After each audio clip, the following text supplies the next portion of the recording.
American न्यायालयात एका म्हाताऱ्या माणसावर ब्रेड चोरल्याप्रकरणी खटला सुरू होता. त्या म्हाताऱ्या माणसाने न्यायाधीशासमोर आपला गुन्हा कबूल केला. खूप दिवसापासून उपाशी असल्यामुळे ब्रेड पाहिल्यावर न राहवल्याने ही चोरी केली असे त्यांनी सांगितले. चोरी केली नसती तर मी मरण पावलो असतो असेही तो म्हणाला. न्यायाधीश म्हणाले, तुम्ही गुन्हा कबूल केला त्यामुळे तुम्हाला $10 दंड फरमावतो. पण मला याची पण कल्पना आहे का ही दंडाची रक्कम भरणे इतके पैसे तुमच्याकडे नाही आहे. नाहीतर तुम्ही चोरी केलीच नसती, म्हणून तुमच्या दंडाची रक्कम मी भरतो. न्यायाधीशाचे हे बोलणे ऐकून सगळे न्यायालयातले लोक स्तब्ध झाले.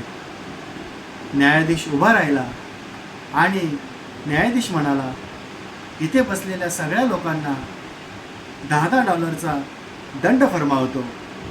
कारण तुम्ही अशा देशात राहता जिथे एका गरीब माणसाला पोट भरण्यासाठी ब्रेडची चोरी करावी लागते. हे किती लज्जास्पद आहे आपल्या देशासाठी. हे न्यायाधीशाचे बोलणे ऐकून सगळे लोक स्तिमित झाले. सगळ्यांनी $10 दंड जमा केला. एकूण $500 जमा झाले.